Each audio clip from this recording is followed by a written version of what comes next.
going in, I feel I should make it clear that I've never actually seen an episode of the most nominated British TV series in the history of the Emmys, bar one Christmas special in an elderly relative's house. But that's fine. According to the blurb, you can see and understand this film even if you haven't seen the show. I mean, I didn't believe that for a second, but it did make me slightly less dubious heading into my screening, and they were sort of right. I mean, it helps that this isn't exactly Mulholland Drive. The whole plot revolves around the fact that the Queen and King have invited themselves for a dinner and an overnight stay.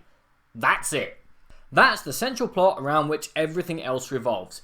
Getting the house ready for a sleepover. I mean, it's great that the writers haven't for once gone, we've got a movie? Let's have the main cast go on holiday, or get attacked by aliens, or create a mess that turns off newcomers and alienates fans.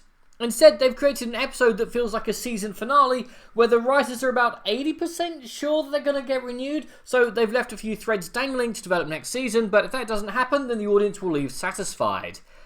It's all just so nice. It's the cinematic equivalent of a relaxing hot foamy bath with relaxing music and a nice hot chocolate or chamomile tea.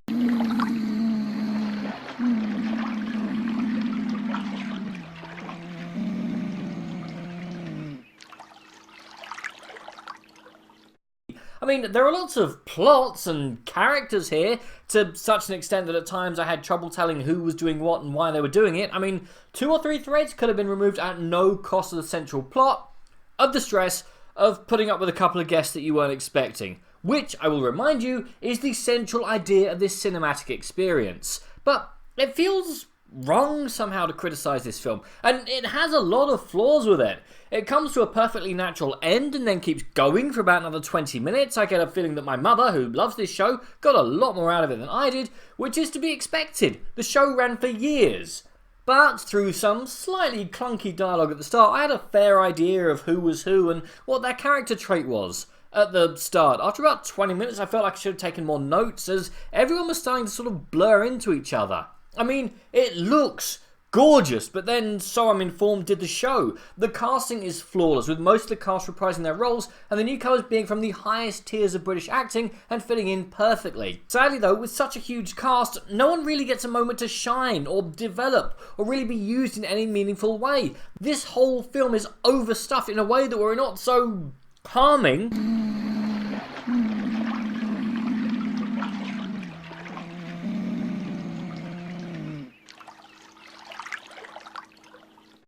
I would be tearing off the strip. I mean, in a 122-minute runtime, you not only have the central plot, the issues of being LGBT in 1927, political disagreements, wondering if what you're doing even has a place when the world is changing so rapidly, duty versus family, burying the hatchet after a feud older than the mists of time, and about 4 others that veer into spoiler territory. Which means that almost every plot has to be tied up, which restricts every other plot's access to oxygen. One thread that gets resolved around the 2/3 mark and never mentioned again could have been removed completely and freed up 10 minutes of time to develop the other plots, or just shorten the runtime. But everything's just so nice. Almost everything gets sorted out over a cup of Earl Grey, no milk, twist of lemon, and a few biscuits, or something similar. It's warm, it's fuzzy, it's the perfect thing to relax to on a Sunday evening before heading to bed to get ready for another week of work. Treat Downton Abbey, no, the movie, that would be terribly common, as a nice afternoon tea with old friends on a lovely sunny day.